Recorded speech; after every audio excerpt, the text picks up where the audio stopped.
O Senhor esteja convosco, Ele está no meio de nós. Anúncio do Evangelho de Jesus Cristo segundo São João, capítulo 19, versículos 23 e 24. Glória a vós, Senhor. Os soldados, quando crucificaram Jesus, tomaram suas roupas e repartiram em 4 partes, uma para cada soldado. E a túnica. Ora, a túnica era sem costura, tecida como uma só peça, de alto a baixo. Disseram entre si: não a rasguemos, mas tiremos a sorte para ver com quem ficará.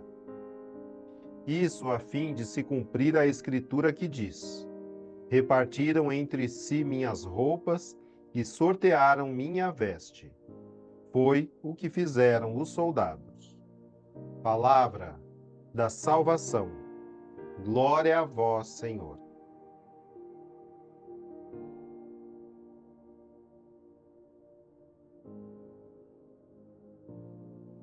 Meu querido irmão e minha querida irmã, amados, em meados do século XVI, São Francisco Xavier foi evangelizar o Japão.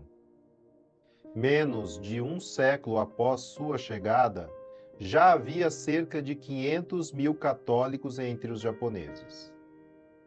Temendo que o cristianismo fosse uma ferramenta das nações ocidentais para colonizar e roubar suas riquezas, no começo do século XVII, o imperador japonês tornou a perseguição aos cristãos uma política oficial do império.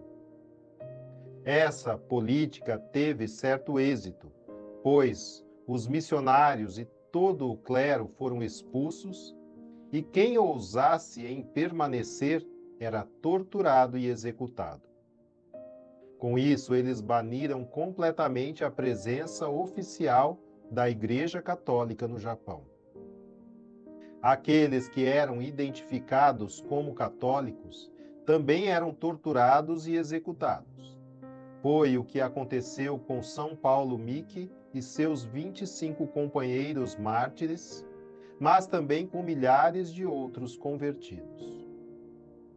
Essa perseguição durou mais de 2 séculos, período em que os leigos católicos no Japão ficaram completamente sozinhos, vivendo na clandestinidade, sem sacerdotes e sem qualquer possibilidade de comunicação com Roma.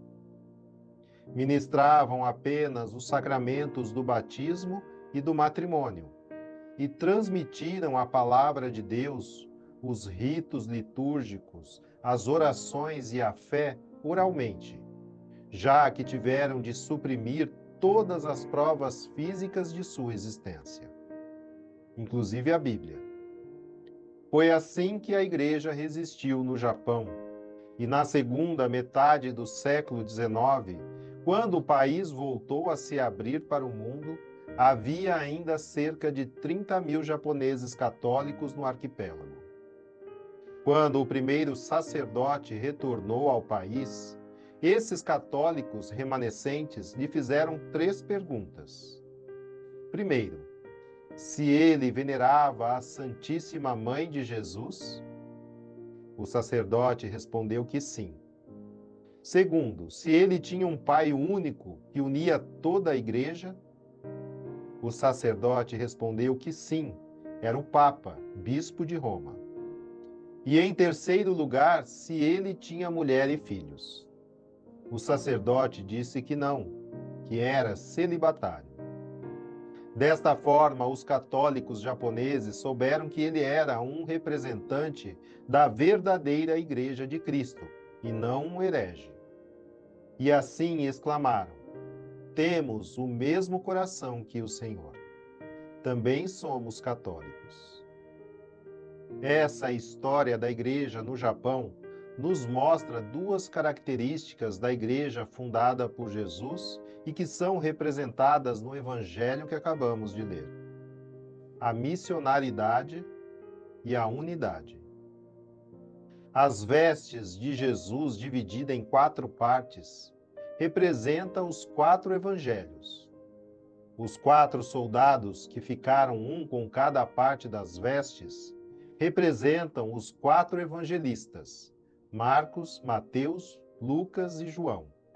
E os 4 pontos cardeais, norte, sul, leste e oeste, significando que o evangelho do reino deverá ser proclamado pelo mundo inteiro, a todas as nações e a toda criatura, conforme ordenado por Jesus.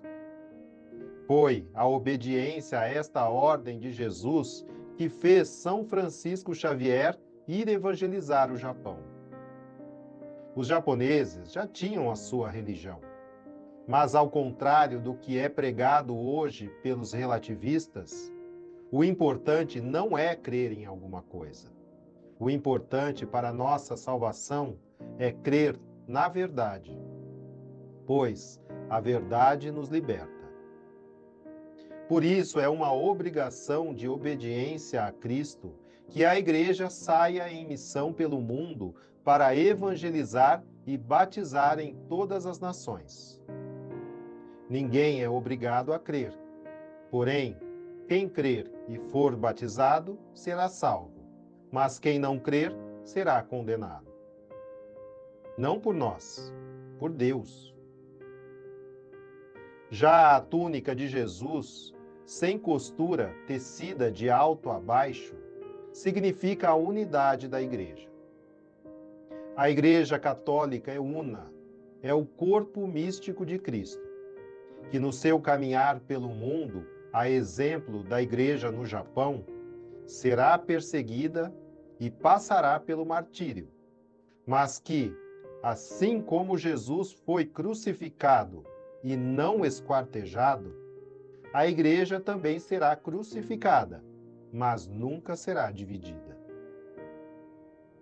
Os leigos japoneses, apesar da ausência de sacerdotes, de terem seu número reduzido a um pequeno resto, do seu isolamento com o mundo e da sua clandestinidade, permaneceram católicos, ou seja, permaneceram fiéis e unidos ao corpo de Cristo.